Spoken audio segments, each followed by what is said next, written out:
7 et Ésaïe 28, verset 11-12.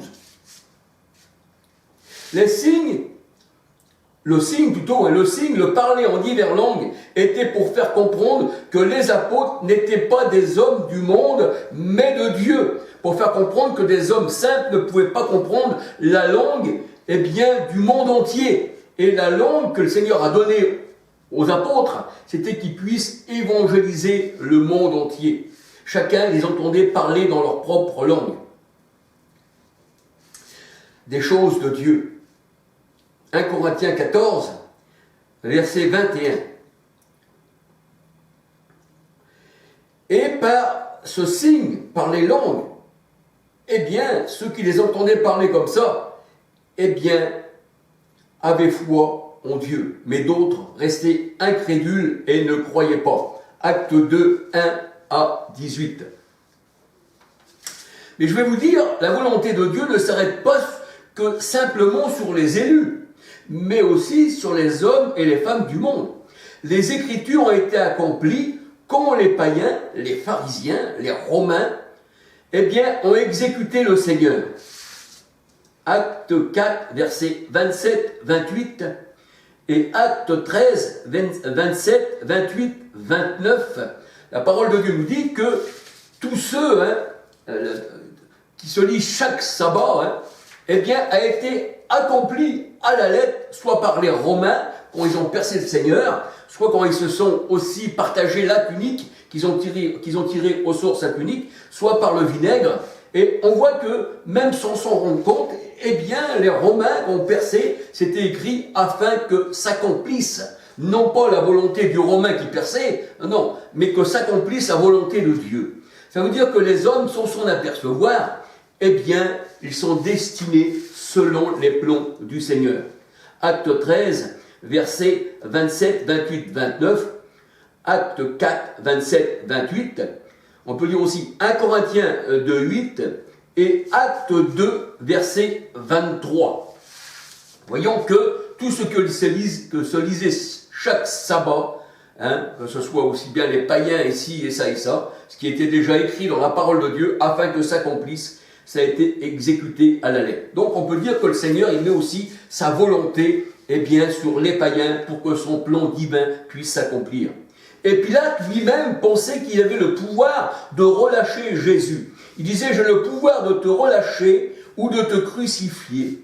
Et le Seigneur lui dit, tu n'aurais sur moi aucun pouvoir s'il ne t'avait été donné d'en haut par mon Père. Là, on voit que Pilate croyait, lui, de sa propre volonté, qu'il pouvait crucifier le Seigneur ou le relâcher. Et non, ça c'est dans le plan de Dieu qui devait monter à la croix, qui devait passer par les païens, qui devait passer aussi par ces Romains, par les pharisiens, par les gens de la loi qui se disaient grands sacrificateurs, mais qui avaient annulé le commandement de la loi. Le Seigneur devait passer par eux, un peu comme aujourd'hui les gens là, qui marient les homosexuels, qui font les 400 coups, qui sont avec les grands de ce monde et qui se disent, nous on est des grands pasteurs. Le Seigneur dit, ces gens-là, ils ne m'ont jamais connu. Mais je les connais, mais je les soumets à ma volonté et je leur donne une puissance d'égarement pour qu'ils croient au mensonge. On dit que le Seigneur, c'est lui, aussi, qui les a maintenus aussi dans la pédophilie, dans l'homosexualité, puisqu'il dit dans Romains, je crois que c'est dans Romains 1, il dit, puisqu'ils ne sont pas souciés de connaître Dieu, alors Dieu les a laissés à leurs choses réprouvables, comme étant homme avec homme. Donc le Seigneur a dit, je leur ai donné un esprit d'égarement. Je crois que c'est dans 1 Thessaloniciens 2, 9, 10, pour qu'ils croient au mensonge. Et le Seigneur a dit, je les ai mis dans la malédiction. Puisque le Seigneur dit, si tu ne fais pas ma volonté, alors tu seras en malédiction. Dans Deutéronome 28, 1 à 68. Là, on voit que ce n'est pas un démon qui fait ça, c'est le Seigneur qui fait ça. Alléluia. Et là, Pilate croyait, lui, qu'il avait le pouvoir de relâcher ou de crucifier Jésus. Non, parce que le Seigneur a dit, moi je donne ma vie, on ne la prend pas. Donc Pilate ne pouvait pas prendre la vie du Christ. Et c'est pas Pilate qui aurait dit de faire monter sur la croix pour sauver le monde. C'est le Seigneur qui s'est donné lui-même. Donc Pilate n'était rien. Il était simplement un instrument entre les mains du Seigneur. Tu n'aurais de pouvoir que s'il ne t'avait été donné d'en haut. Jean 19, verset 10, 11. Bien sûr, pour accomplir la volonté de Dieu. Et même les moments de la crucifixion étaient destinés par Christ. Même les moments, le jour, les moments, l'heure. Luc 22, verset 53 et Jean 7, verset 30. Le plan de Dieu s'accomplit à travers l'homme. Et l'homme païen, eh bien, des fois, n'en sait rien. Et tout en ne sachant rien, il accomplit malgré tout la volonté des Écritures, la volonté de Dieu, afin que l'Écriture, eh bien, soit accomplie et ce que l'Écriture avait déjà déclaré d'avance. Et c'est vrai que les soldats romains ne savaient pas qu'ils accomplissaient les Écritures quand ils se sont partagés au sort la tunique du Seigneur. Ils ne savaient pas non plus que c'était la volonté du Christ, selon les Écritures, qu'il devait être abreuvé de vinaigre et que la lance lui a percé le côté et qu'ils verraient celui qu'ils ont percé. C'est pour ça que la Bible dit tout œil le verra, hein, même ceux qui l'ont percé. Et ceci est accompli, hein, c'est pas à attendre. Jean 19, versets 23 à 37. De même, personne ne peut résister à sa volonté, aucune créature. La parole de Dieu, elle dit que le cœur du Pharaon a été endurci par l'Éternel. C'est pas un démon, hein, c'est le Seigneur. Hein. Exode 7, 3. C'est lui le potier, le Seigneur, qui façonne l'homme et la femme, et on fait des vases d'honneur ou des vases de déshonneur. Et c'est lui qui choisit ses élus, bien avant qu'ils soient nés, sans connaître le bien et le mal, et sans dépendre des œuvres de la loi. Romains 9, 11, et voir aussi Romains 9, versets 6 à 24, et Galates 4, 21 à 31.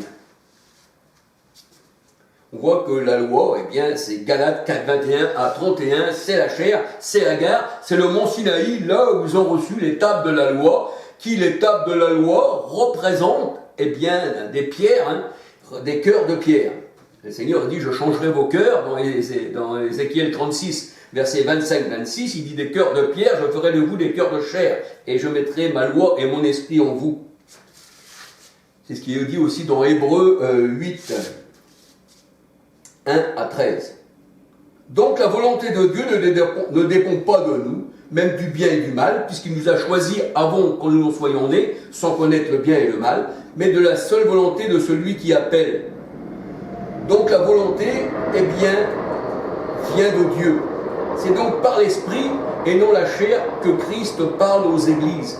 Parce que vous savez que la parole de Dieu nous dit que dans 2 Corinthiens 5,16, on ne connaît plus Christ comme les apôtres ont connu. Eux, ils disent on l'a touché, on a vécu, on a vu, on a mis nos doigts comme Thomas dans les marques des clous sur son côté. Et la parole de Dieu nous dit, nous on ne connaît plus comme ça. Parce que la chair, c'était les choses visibles, c'était pour un temps. 2 Corinthiens 4, 18. On ne regarde pas à la chair, on ne regarde pas aux choses visibles, on ne regarde pas à tout ce qui se faisait dans l'Ancien Testament, des choses visibles, mais on regarde à l'invisible parce que l'invisible est éternel. 2 Corinthiens 4, 18. Et c'est pour ça que la parole de Dieu nous dit, eh bien, qu'on est Christ par le Saint-Esprit. Romains 8, 9, et nous savons qu'il demeure en nous, non par la chair, mais par l'Esprit. 1 Jean 4, 13. Et là, la parole de Dieu nous dit que Christ parle aux églises, Apocalypse 2, 7 à 18, et il est dit, voici ce que l'Esprit dit aux églises. Et nous savons que Dieu est Esprit, et la parole de Dieu nous dit qu'il n'y a qu'un seul Esprit, il est saint, c'est l'Éternel, il savait manifester dans la chair, il s'est manifesté aussi dans notre chair, nous sommes aussi le temple, nous sommes aussi des anges, c'est-à-dire des envoyés qui parlent de la part de Dieu, et nous voyons aussi que Christ aussi, il est l'ange, lui, pas pareillement, parce que la Bible elle dit qu'il est supérieur aux anges, et la parole de Dieu elle dit que Christ est l'ange de l'Éternel. C'est pas pareil, c'est l'Éternel lui-même. Et Apocalypse 22, 16, la parole de Dieu nous dit que Christ a des anges, voyez-vous, à son service. Il n'y a que l'Éternel qui peut avoir des anges à son service. Alléluia.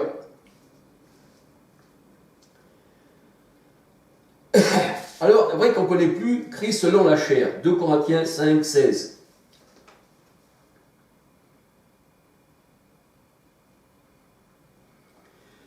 On ne connaît plus selon la chair puisqu'il vit en nous, Galates 2, 20. Et dans dans Jean 14, verset 17, Christ disait « L'esprit qui est à côté de vous ne sera plus à côté de vous, mais il sera en vous ». Galates 2:20, 2 Corinthiens 13, verset 5-6, 1 Jean 4:13 et 1 Corinthiens 6:13 à 19, celui qui s'attache au Seigneur, eh bien, est avec lui un seul esprit. Et ça servirait à quoi de connaître le Christ hors de nous, alors que celui qui s'attache au Seigneur est avec lui un seul esprit. Jean 14, verset 17-18. Et il donne ses ordres par le Saint-Esprit, acte 1, 2, acte 16, 6, 7. Alors, je voudrais revenir au baptême de l'eunuque. Alors, là il est dit, un ange du Seigneur, s'adressant à Philippe, lui dit, lève-toi et va du côté du midi. Vous savez, dans la parole de Dieu, le midi, ça veut dire quelque chose. Ça veut dire le chaud. Ça veut dire quelque chose de chaud, le midi. Hein? Alors, sur le chemin qui descend de Jérusalem à Gaza, celui, il faut bien comprendre la parole de Dieu, le chemin, celui qui est désert, le chemin qui est désert. Si tu prends un chemin désert, tu ne prends pas Christ, parce que le Seigneur dit « je suis le chemin ». Et là, quand on prend le chemin qui est Christ, eh bien on porte du fruit. Il n'est pas désert, parce qu'un désert, rien ne pousse. Et là, eh bien, l'Esprit dit à Philippe, l'ange du Seigneur dit à Philippe, tu prendras le chemin du désert qui descend de Jérusalem à Gaza, celui qui est désert. Acte 8, 26. Au verset 29, il est dit, l'Esprit dit à Philippe, avance et approche-toi de ce char. Et acte 8, 39, quand ils furent sortis de l'eau, l'Esprit du Seigneur, c'est-à-dire l'ange, enleva Philippe et l'eunuque ne le vit plus. On vit que là, Philippe a été enlevé par l'Esprit du Seigneur. Alors il y a beaucoup à dire là-dessus. Et comme nous savons que tout est relatif dans la parole de Dieu, tout est relatif. L'Esprit qui est en nous, c'est Dieu, l'Esprit Saint. Et il est en nous. Celui qui nous écoute, écoute le Christ. Comme ceux qui refusaient d'écouter Moïse, Moïse disait, ce n'est pas contre moi que vous luttez, mais c'est contre l'Éternel qui a vos murmures méchants. C'est ça. Alors si le Seigneur dit, celui qui vous écoute m'écoute, celui qui vous rejette me rejette. Et le Seigneur a dit, le serviteur n'est pas plus grand que son maître. S'ils m'ont rejeté, vous aussi vous serez. Pourquoi? Parce que vous n'êtes qu'une seule nature avec moi. Celui qui s'attache au Seigneur est avec lui un seul esprit, parce que Dieu est esprit. Nous sommes qu'une seule nature avec le Seigneur. Alléluia. On n'est pas différent de lui, sauf que lui, supérieur à nous, il est le créateur de toutes choses. Mais il nous a mis dans son esprit même. Celui qui s'attache au Seigneur est avec lui un seul esprit, et nous savons qu'il demeure en nous par l'esprit. Alléluia. Alors là, au verset 29, il est dit, l'Esprit dit à Philippe, avance. Voyez-vous, la l'ange, on ne dit même pas que c'est la chair. On dit l'esprit. Parce qu'en vérité, il ne faut pas regarder, on n'est pas né de la chair ni de l'homme. On est des purs esprits dans un corps de chair. Qui ce corps, on va l'abandonner. On n'est que des esprits. Il y a les esprits méchants dans un corps de chair. Et il y a aussi les esprits saints. L'Esprit Saint, pas l'Esprit Saint dans un corps de chair. C'est pour ça que Dieu a été manifesté en chair. Et là, le corps de Christ était le temple, et nous aussi, nous sommes le corps. 2 Corinthiens 6, 14. Alors, au verset 29, il est dit, l'Esprit dit à Philippe, là, il n'est plus parlé de l'ange du Seigneur, c'est-à-dire de l'envoyé, l'Esprit dit à Philippe, avance et approche-toi de ce char. De ce char. Et acte 8, 39, quand ils furent sortis de l'eau, l'Esprit du Seigneur, c'est-à-dire l'ange enleva Philippe et l'eunuque ne le vit plus. On voit que là, l'ange a enlevé Philippe et il l'a emmené dans Azote. Dans Azote. Alors on peut dire que l'armée de Dieu, qui représente les anges, eh bien peuvent te prendre et t'emmener où ils veulent. Alléluia. C'est ce que nous en voit dans la parole de Dieu.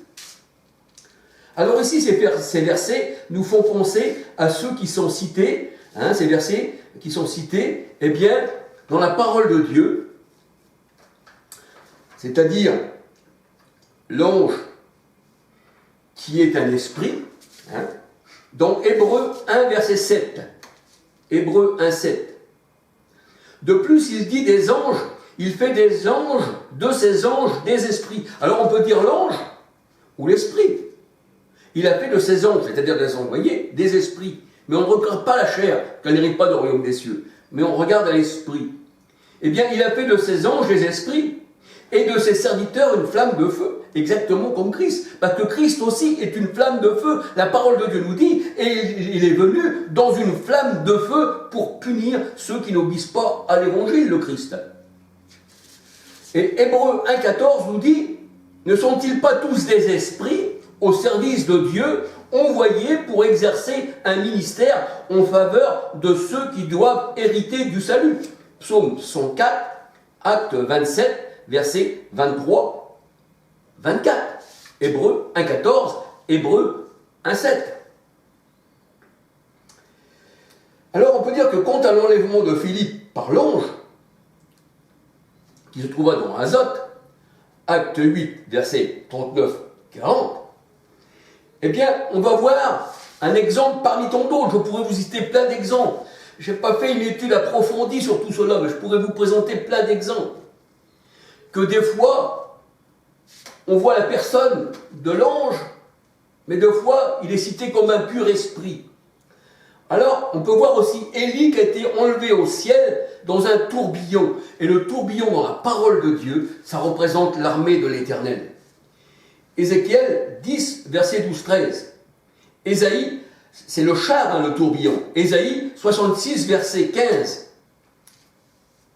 Et le tourbillon, c'est les anges. C'est pour ça que quand quelqu'un qui était au service de l'Éternel dans l'Ancien Testament, je crois que c'est dans Nombre 8, eh bien, il fallait le faire tournoyer d'un côté ou de l'autre devant l'Éternel. C'est ce qu'on appelle le tourbillon, la tornade, ce qui tourne devant le Seigneur. Alléluia. C'est l'armée de l'Éternel. Alors, on voit que Élie a été enlevé par l'armée, par les anges de l'Éternel, exactement comme Philippe. 2 Rois 2, versets 1-12.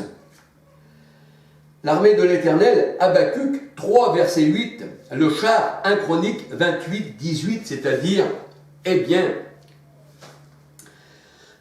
les chérubins. Et au verset 15-16, 2 Rois, verset 15-16, les fils des prophètes dirent à Élisée au sujet d'Élie, l'Esprit de l'Éternel l'a emporté et l'a jeté sur quelques montagnes. L'a jeté sur quelques montagnes. Voyez-vous, comme il a pris Philippe et qu'il l'a emmené à Azote. On peut dire que l'ange de l'Éternel ou l'armée de l'Éternel campe auprès de ceux qui le craignent. Et vous voyez aussi, eh bien, Pierre, quand il était dans la prison, eh bien, quand l'ange est venu, il ne savait pas si c'était réel ou pas réel. Il peut se présenter comme il veut. Alléluia. Et nous sommes, je vous le dis, des manifestations du Seigneur. Celui qui nous fait du mal, celui qui nous persécute, d'ailleurs il le disait le Seigneur, il le disait à Saul de Tarse, je suis Jésus que tu persécutes. Parce que Saul, quand il était chez les pharisiens, quand il était parmi tous ces gens-là, eh bien il persécutait l'Église, hommes et femmes. On peut regarder dans Acte 9. Persécuter l'Église, persécuter un chrétien, eh bien c'est persécuter Christ. Alors j'aurais voulu que, si vous voulez bien, regardez sur YouTube mes vidéos. Regardez la nuée, on va vous parler des anges de l'armée du Seigneur. Vous regardez sur YouTube la nuée, sur mes vidéos bien sûr, Vie et Lumière d'Orkel. Voir aussi les chariots de feu, ça parle aussi de l'armée du Seigneur. Et vous pouvez regarder aussi, toujours sur mes vidéos, Dieu Tout-Puissant. Et aussi, moi seul fais ces choses. Je vous parle là de tout ce que Dieu fait, ce que l'armée de l'Éternel peut faire. Mais c'est simplement, eh bien, des petites études que j'ai mis comme ceci. Et on peut dire que la parole de Dieu, elle dit que l'Éternel vient sur les ailes du vent, porté par les nuées, porté par les chérubins. Donc, on peut dire que les chérubins et l'Éternel, le trône de l'Éternel, eh bien, ne forment qu'un seul avec son armée. Alléluia. Alors, Habacuc 3.8, le char 1 Chronique 28.18.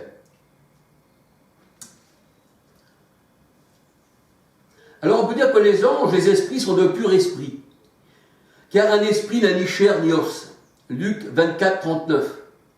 Et la chair et le sang n'héritent pas du royaume des cieux. 1 Corinthiens 15, verset 50. Jean 1, verset 12, 13.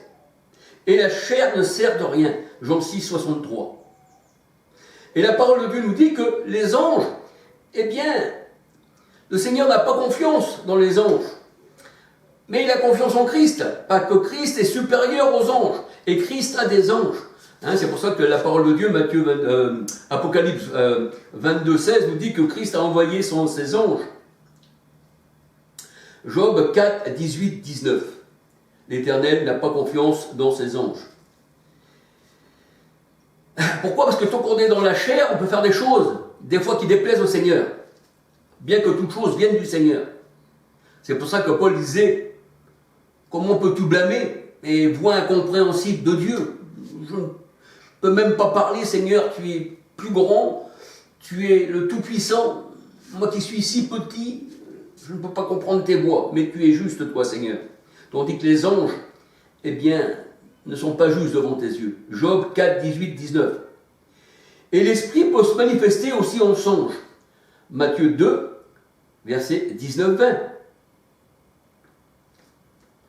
Ou en apparence humaine, comme l'ange Gabriel qui a été envoyé. Luc 24, verset 4, 23. Hein, Luc 24, verset 4, 23.